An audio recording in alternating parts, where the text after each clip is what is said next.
porque nos habla, de una forma tan no solamente agradable, sino natural. La acción de parte de Dios entre los seres humanos. Hay un famoso predicador que ya no vive, llamado Karl Barth. No es mi amigo en teología. Sin embargo, él expresa con estos términos la intervención divina, y él lo señalaba como una irrupción. Y cuando hablamos de irrupción, uno puede pensar, oye, cuando se viene una avalancha de agua deja destrucción. Cuando los hombres se desbocan, los animales se desbocan, dejan destrucción. ¿Sí? Cuando los hombres se desbocan, traen destrucción. Sin embargo, cuando encontramos la acción divina que aparece acá, desde la actividad hablada principalmente, como es la aparición de Juan, trae un efecto en la comunidad, pero que no es destructiva. Y entonces resulta muy interesante. Creo que Juan no habría producido en la comunidad chilena si apareciera. ¿Por qué? Porque él ocupa una fraseología que lo podían comprender mucho mejor los judíos. ¿Por qué? Porque el mundo judío y el pueblo judío estaba expectante por muchos años de lo que ellos esperaban, el reino. Con el concepto semejante al famoso David, poderoso, militar, guerrero, que aplastaba a los pueblos y que dominaba y que todos lo temían. Cuando aparece Juan el Bautista, estas son las palabras. En aquellos días vino este hombre llamado Juan. Y nosotros, por la lectura de pasajes como de Lucas, podemos decir, sí, Dios intervino, pero en forma muy privada. Un hombre llamado Zacarías entra a cumplir sus deberes de ofrecer el incienso en el templo según el ordenamiento, y estando allá un ángel le habla, le dice: Juan, tus oraciones han sido oídas y tendrás un hijo. Y él dijo: pero yo soy viejo y mi esposa es muy vieja ya. Y el ángel le dijo: vas a quedar mudo hasta que nazca. Cuando salió este hombre que se demoró, no podía hablar. Todos dijeron: oh, algo pasó, pero no sabían qué. Pero las cosas empezaron a moverse cuando en su villorrio, si hubiera vivido en Santiago no se habría notado, y en Santiago nadie se habría sorprendido que una mujer de edad está esperando familia. En el villorrio donde vivía, empezaron a darse cuenta que había algo anormal. Elizabeth, una mujer anciana, estaba embarazada. Un milagro. No es lo habitual.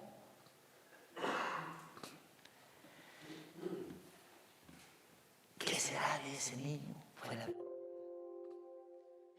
¿Cuál va a ser la razón de su quehacer y de su vivencia?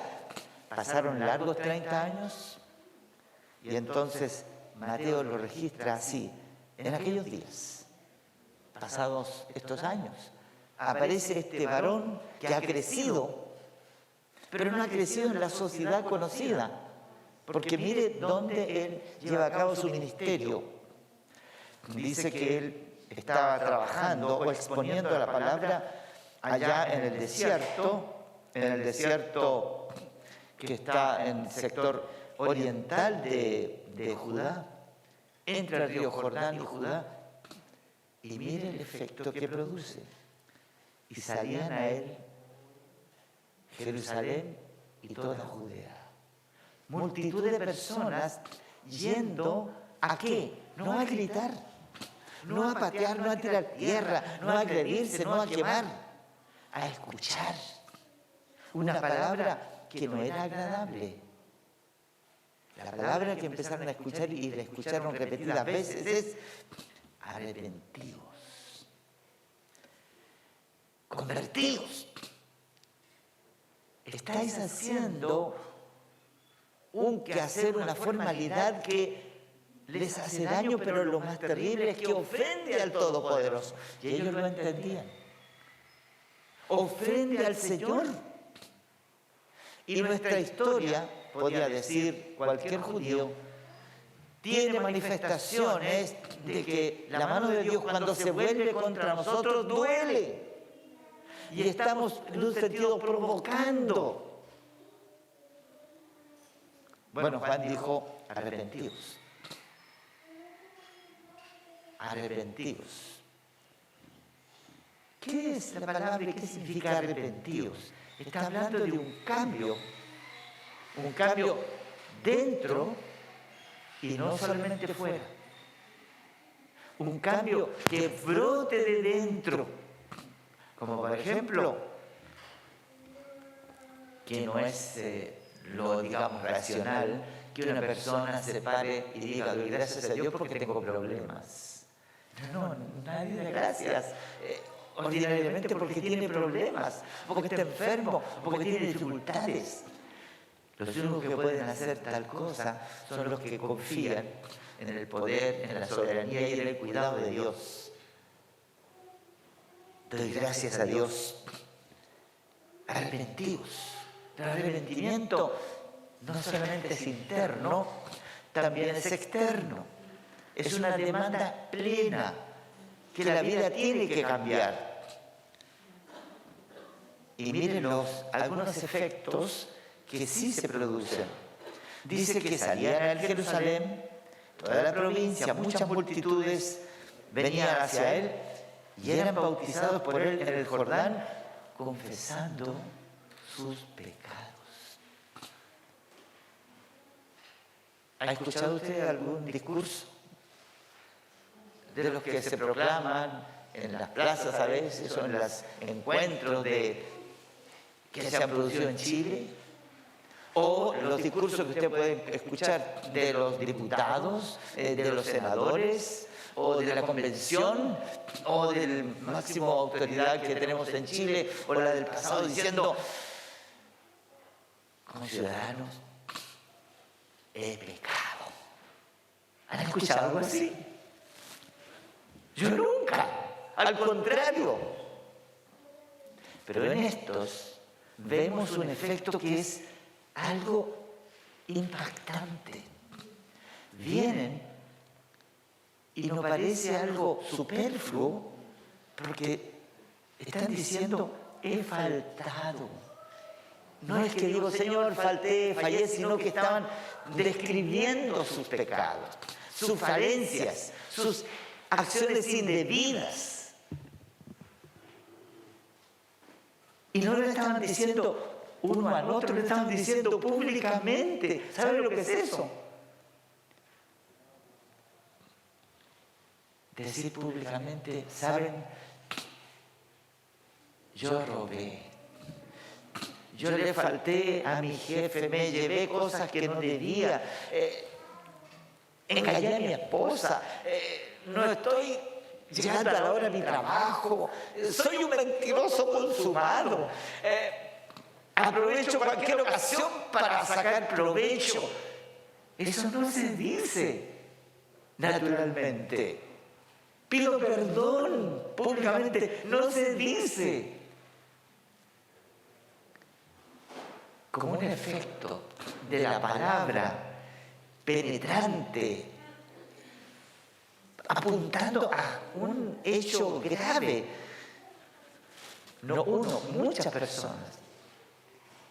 Públicamente estaban diciendo, sí, Juan tiene razón, yo no estoy viviendo como debo. Yo no estoy honrando a Dios como debo. No le doy gracias porque vivo, porque recibo alimento, porque tengo una casa habitación, porque tengo salud o porque estuve enfermo y salí. Confesando, dice, sus pecados. Y cuando alguien confiesa sus pecados, ¿qué hacen los demás? Lo aplastan. Muchas veces En política, sí. Yo recuerdo hace años atrás, porque en el mundo de la política se piensa y se quiere presentar el individuo como que es intachable. Y recuerdo a un político decir, ¿saben? Nadie puede decir yo no he fallado. Todos. ¿Y sabe que de repente en la iglesia? En nuestra iglesia hay voces que quieren mirar hacia atrás y decir, mira lo que tú hiciste, así que te descalificamos. Si fuera así, nadie sería digno de ocupar un cargo de autoridad en la iglesia si el pasado fuera el fundamento. Porque el pasado nos va a condenar siempre.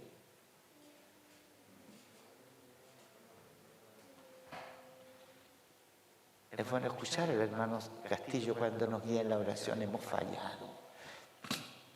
Pero él no habla por hermano Willy, ni habla por hermano Samuel, habla en general. Nuestra sociedad, en un sentido, es hipócrita. Y a veces hay reclamos dentro de la iglesia también hipócritas, porque quieren ignorar que somos pecadores, que hemos ofendido, que hemos pasado a llevar las normas de Dios, que no le hemos tomado en cuenta, que lo hemos despreciado a sabiendas, con conocimiento, porque mayor responsabilidad tiene el que tiene más conocimiento de lo que el Señor dice, de los mandamientos.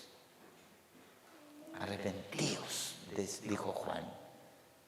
Yo, dijeron algunos, sí, tú. Aunque Juan no mencionó nombres, ni individualizó a persona alguna, su prédica era a los que venían y lo escuchaban, han fallado, hemos fallado, yo también he fallado.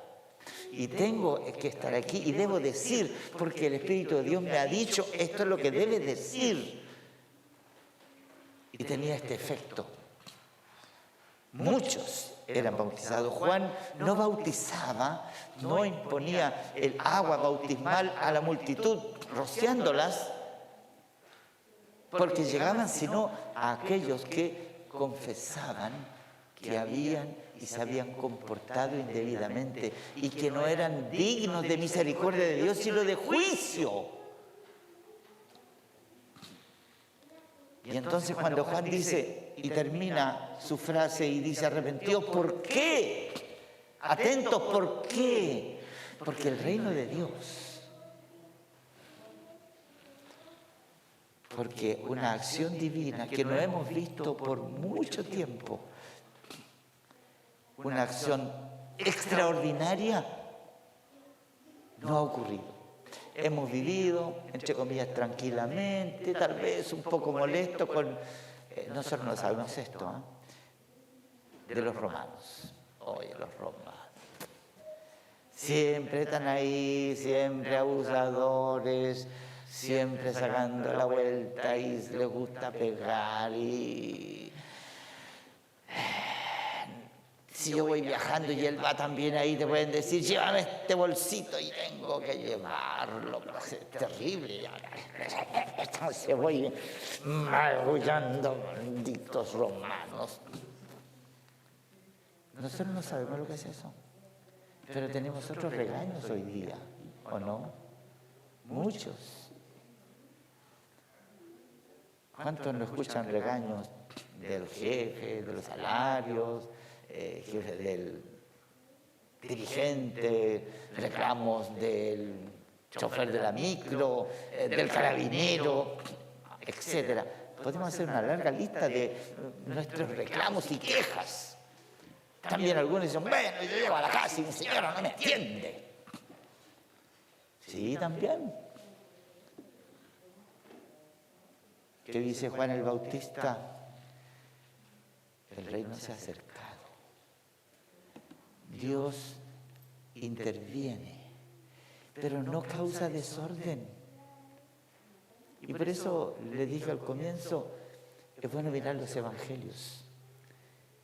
Cuando el Señor sanó a muchos enfermos, y el relato de Mateo es impresionante, porque si usted lee conmigo 4:24, dice que se difundió su fama por toda Siria, que es una región más lejana.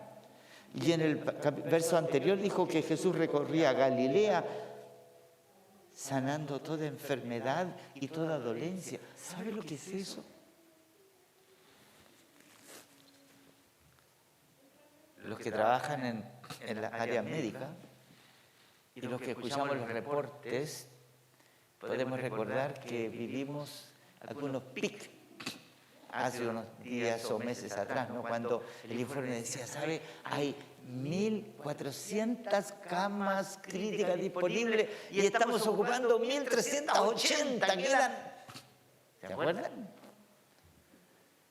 Y a muchas personas, y no sé si a usted le impactó, pero decían, no la vamos a atender porque como tiene una preexistencia, entonces la mandamos de vuelta a la casa, no, porque ya es mayor, ya tiene tanta complicación que no vamos a ocupar una cama crítica. Y los enfermos morían y teníamos contabilidad de muertos por COVID. ¿Se acuerda? Y llega el Señor sanando toda enfermedad y toda dolencia. Y su fama se extendió por Siria.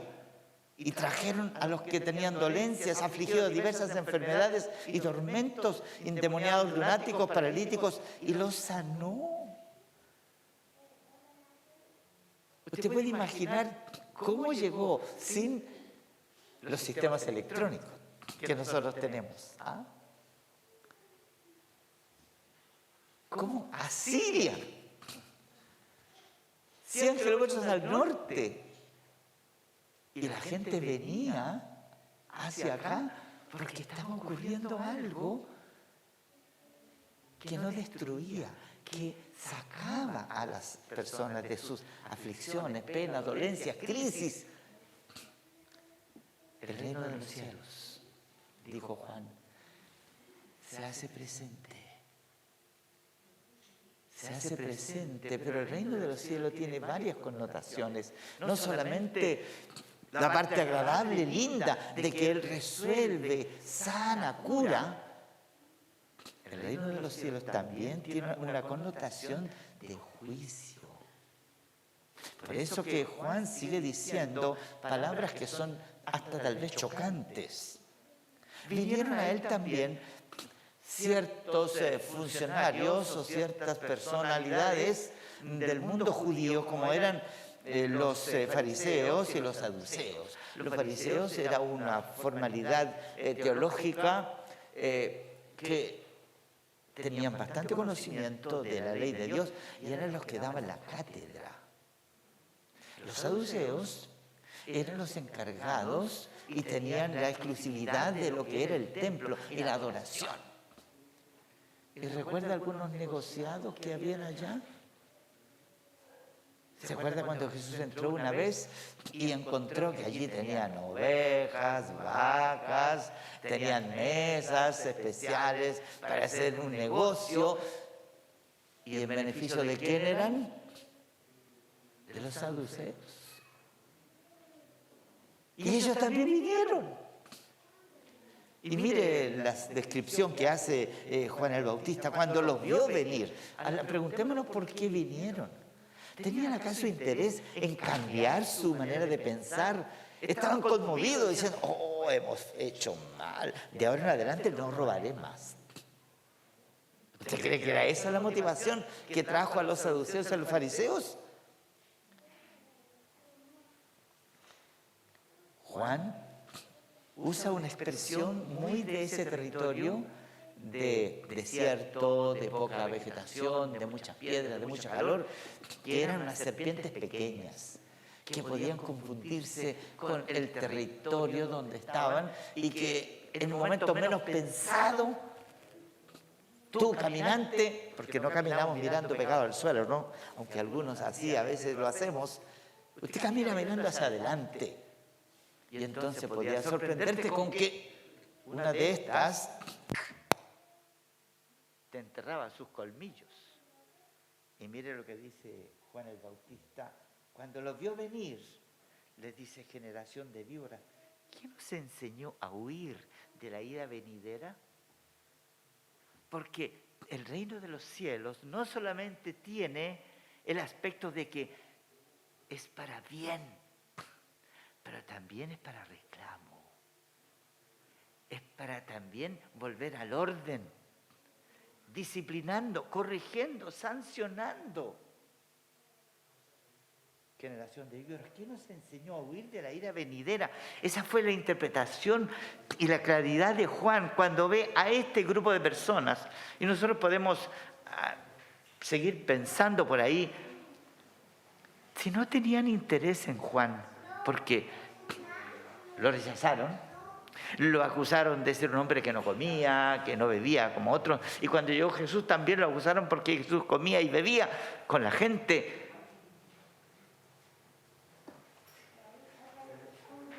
Estaban allí por solo interés en ver por dónde va la corriente, dónde participar y de mantener sus granjerías.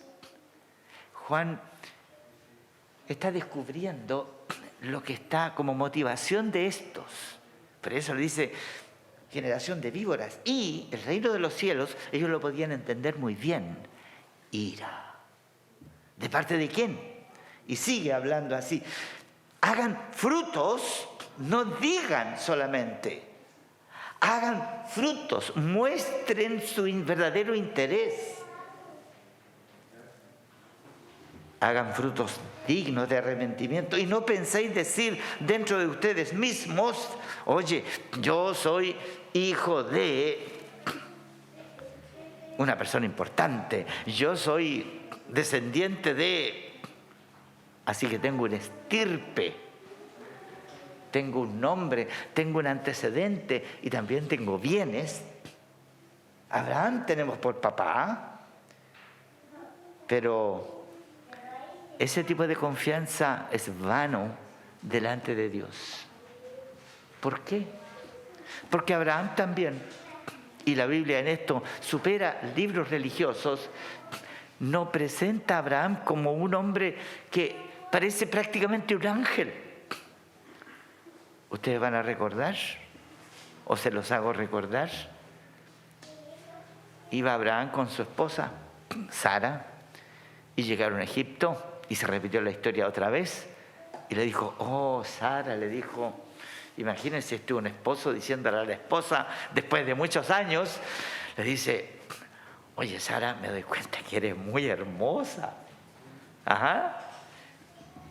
Piensen eso, ¿es algo habitual? Que un hombre ya mayor le dice a su esposa, oye, le dice: mira, ahora me doy cuenta, ahora, después de muchos años, que tú eres tan hermosa,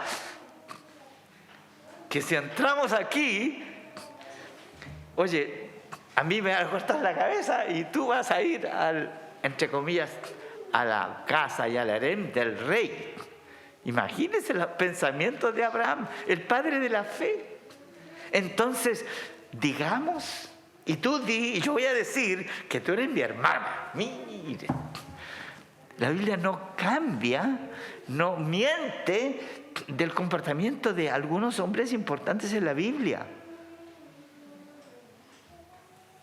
El Señor le descubrió al rey por medio de un juicio que ese hombre era un hombre de Dios, pero metió la pata. Mintió descaradamente en una manera de salvaguardarse y entonces le es enrostrado. ¿Aprendió la lección? No aprendió la lección. Lo repitió otra vez. Llegó a otra parte y dijo lo mismo. Oye, Sarai, sigo convencido ahora, después de muchos años de matrimonio, que sigue siendo tan hermosa. A ver, varones, es bueno mirar aquello, ¿eh? Nuestra esposa es hermosa cuando nos casamos y sigue siendo hermosa. Abraham no aprender la lección. De Abraham la Biblia no nos dice que es un ángel, también es un hombre pecador y necesitó ser corregido y disciplinado y puesto en crisis para que su fe fuera cada día más firme y más clara.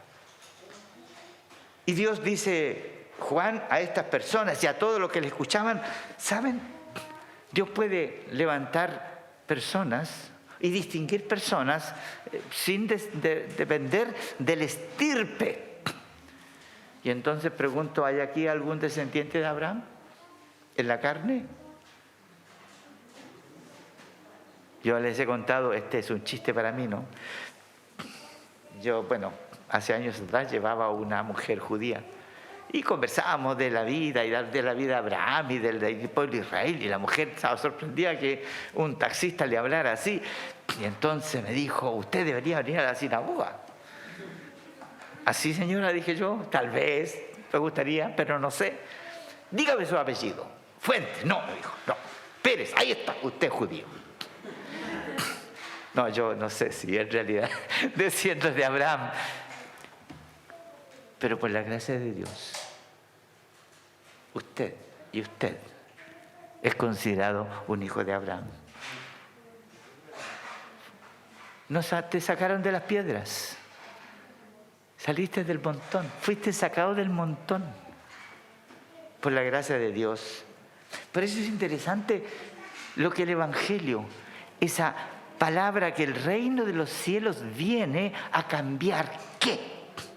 No lo externo. El cambio tiene que ser de adentro. Que toque nuestras convicciones, que toque nuestros pensamientos, en nuestros sentimientos, que toque y que cambie quién es nuestro líder, a quién gustosamente nos sometemos. Porque por naturaleza somos egoístas. Yo soy el rey, yo soy el príncipe, yo soy el más importante. Todo debe rendirme pleitesía. El reino de Dios coloca las cosas en orden correcto. El reino de los cielos es primero y Él es primero. El reino de los cielos, del cual está hablando, habla de la soberanía de Dios en el corazón, en la vida toda, en un completo transformar, no solamente el comportamiento, sino desde adentro, y uniendo a estos en pueblos. Rápidamente les llevo como solamente una mención. Estamos muy cerca de conmemorar en unas semanas más lo que se conoce como la Semana Santa, que es la muerte de Jesucristo. Pero 50 días después de la Pascua, venía la fiesta judía que era Pentecostés. ¿Y qué pasó en Pentecostés? Miles fueron transformados. Miles. Y esto se repite. Y entonces quiero leer este simplemente comentario. Y los que recibieron la palabra ese día de Pentecostés eran como 3,000 varones. Y luego perseveraban en la doctrina. Perseveraban. Una cohesión se forma. Comunión unos con otros. Compartir el pan, las oraciones. Y los que creían estaban juntos, tenían en común. Perseveraban en el templo, comían juntos, alabando a Dios y teniendo el favor también del pueblo. Y el Señor añadía. Esa es otra manera de decir, aquí hay un pueblo que se puede decir nace, que comienza con una diferencia del pasado, de donde sin estirpe, sino por convicción, por un cambio que se nota, que sale del corazón. Mencionemos un ejemplo que aparece en el texto bíblico. Compartían. Ayer mirábamos como una nota, lo coloco, que habitualmente nosotros para la diaconía apartamos de todo nuestro ingreso mensual un porcentaje para la diaconía de la iglesia, para la ayuda. Es necesario, sí. Y recibíamos una ofrenda, ¿lo recuerda? Una ofrenda al mes para ayudar a la diaconía. ¿Y qué ha sucedido durante estos 2 años de pandemia? La hermandad ha enviado y la diaconía ha recibido aportes, como todas las ofrendas, sin nombre, no se publicita, para que la diaconía tenga más. ¿De dónde surge eso? Quedamos sin que nadie nos exija, ni que aparezca un nombre. A mí me agrada la Teletón, pero no me molesta cuando las personas tienen que ir, que las vean, que aparecen en pantalla. Hoy nosotros damos. Y se menciona el caso de un tal llamado Bernabé, que tiene una propiedad y no fue el único, y la vendió y la trajo y la puso a disposición. Ese era un estilo de vida diferente. Preocuparse por los demás, orar por los demás, no rebelarse contra la autoridad, porque su autoridad máxima es el Señor. El reino de los cielos es lo mejor que podía ocurrir, que implicaba cambios. No en la legislación, eso es una cuestión que nos han metido en Chile. Vamos a cambiar la legislación, pero no cambia el corazón. No importa que la ley diga no robarás, oiga, el robar, no matarás, está tipificado. Bueno, hoy día estamos avanzando en nuestro país y hoy día legalizamos la muerte de los no nacidos. Estamos mejor. ¿Qué consecuencias traerá? Miseria. Por eso Juan dice arrepentidos. No pueden conformarse a lo que es el estatus y en las prácticas, en las costumbres que pecadores han implementado. Es menester cambio. Y el único que puede producir ese cambio es el poderoso Espíritu de Dios, que se va a hacer manifiesto siempre a través de su palabra. Este hombre de Dios sigue diciendo, porque lo entienden, que reino de Dios significa también disciplina o juicio. Mire la figura, el hacha está puesta. ¿Sabe lo que es eso? El hacha está puesta a la raíz. Por tanto, todo árbol que no da buen fruto es cortado y echado en el fuego. Hacha es juicio. Aquí tenemos un problema, ¿no? Hemos querido cortar ese arbolito porque nos llena de esa canaleta, la llena con sus hojitas, y el cactus que está al lado, ¿no es cierto? ¿Quién no ha sufrido alguna vez con ese cactus?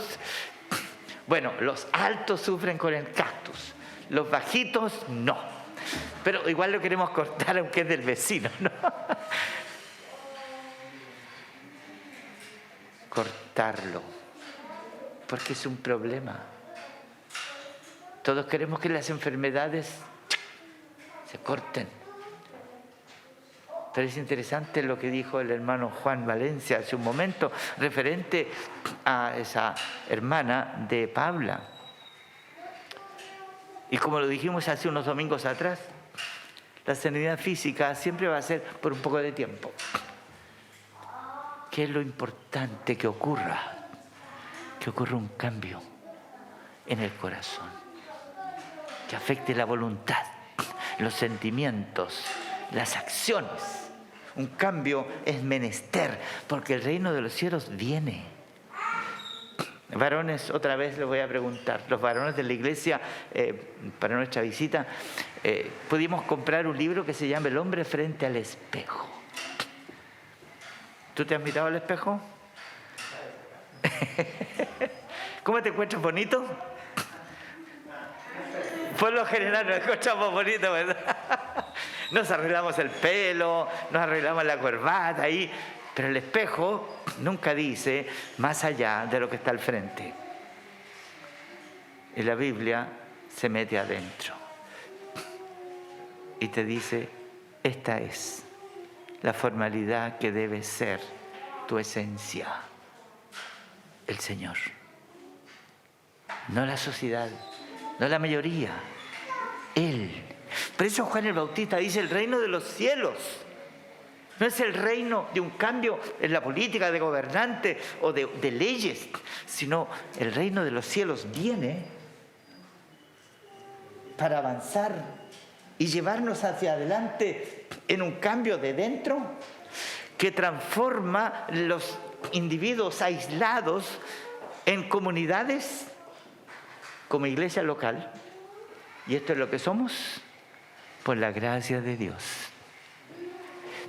Y es bueno escuchar a Daniela, es bueno escuchar a la hermana Ana María, es bueno escuchar al hermano Rodrigo, a la hermana Gladys, es bueno escuchar a Martín, es bueno escuchar a la Lili, es bueno escuchar lo que el Señor ha hecho. Diego, es un orgullo para usted. Es bueno escuchar lo que el Señor ha hecho y sigue haciendo con nuestros hijos, con tu trabajo, con lo que tienes. Se lo debemos todo a Él. Hemos sido liberados, mis hermanos, del hacha. ¿Sabe lo que es eso? También Juan ocupa otra figura cuando dice, bueno, el aventador está en su mano. Bueno, hoy día el trigo, mis hermanos, no pasa por esa figura y esa forma, y tal vez puede ser extraña. ¿Cómo se limpiaba el trigo de la paja? Se limpiaba, se sembraba tirándola al viento. Tal vez los chilenos habrán escuchado hablar de la trilla. Las yeguas corren sin tener herraduras y pisando el trigo todavía en su espiga, y entonces luego con ese instrumento famoso que se llama horqueta. ¿Conoces la horqueta? Es más o menos una cosa así, pero grande, con unas puntas de fierro ahí. Y entonces toma la cosa y la tira al viento, y el viento hace algo extraordinario, porque como el grano es más pesado, lo va separando. Pero ¿a qué? No sé si a usted le ha ocurrido que de repente está comiendo ya no trigo, pero comiendo lentejas. ¿Cuál es el consejo, hermana Fresia, para preparar lentejas? ¿Usted saca la lenteja de la bolsa y la echa a la olla? ¿No? ¿Qué hace? Tiene varios componentes. Varios componentes, ya, muy bien. A ver. ¿Usted confía en que está limpia la lenteja y la echa así nomás? ¿O hace algo antes de echarla, no sé? ¿Las lava? Ya. ¿Las remoja? Ya. Pero antes de remojarlas, ¿qué hacemos? ¿Qué se recomienda? Limpiarla, sacarle, porque todavía de repente puede encontrarse con... Y entonces usted... y se encuentra con que está masticando una piedrecita. Y puede picar, ¿verdad? El aventador, así era la manera antigua. Siempre con viento. Y se pasaban. ¿Para qué? Limpia la era, recoge el trigo en su granero y quemará la paja en el fuego. Ha venido la mano de Dios sobre este pueblo. Este pueblo podía contarnos de muchas formalidades que Dios ocupó para apretarles.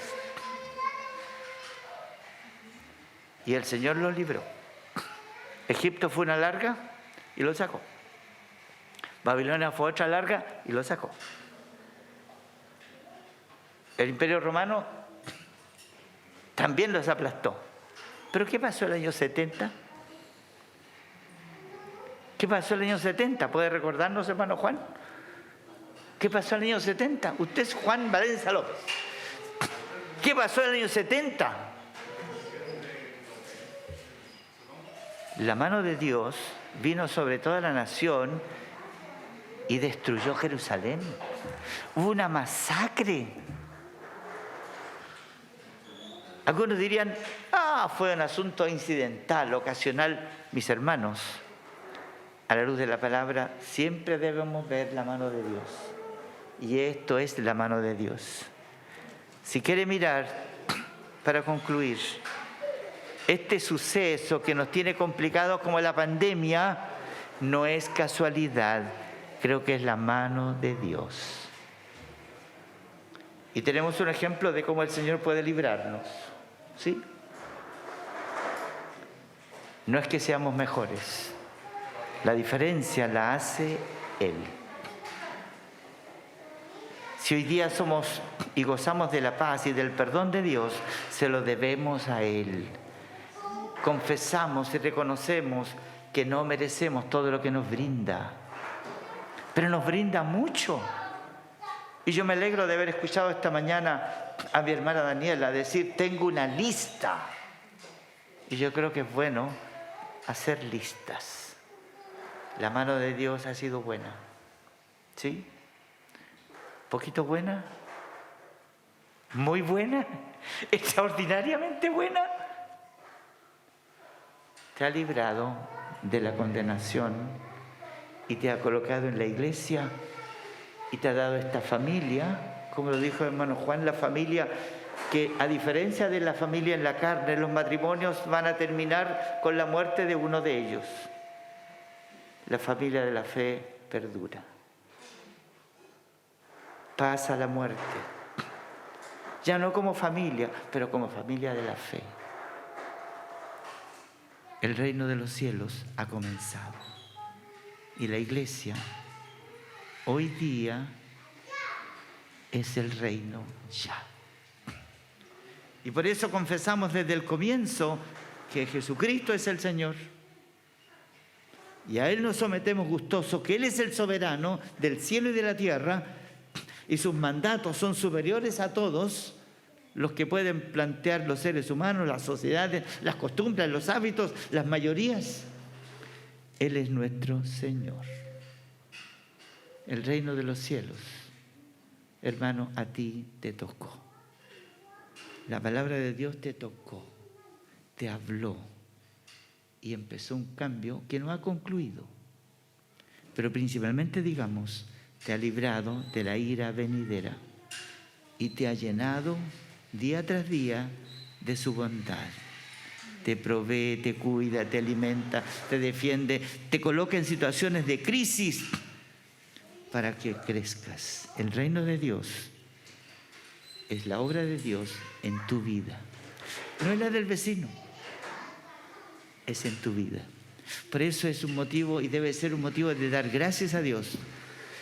Como lo dijo un poco hace un momento el hermano Juan, dirigiendo, cuando miramos hacia atrás, mis hermanos, y vemos lo que éramos hace unos años atrás, y nombramos a algunos jóvenes, hoy día ya son ancianos, no, tan ancianos no, pero son mayores, y hoy día otros, por la gracia de Dios, el Señor nos ha dado la alegría de ver, activando a otros que en aquel día eran niños, pero que el Señor sigue hablando.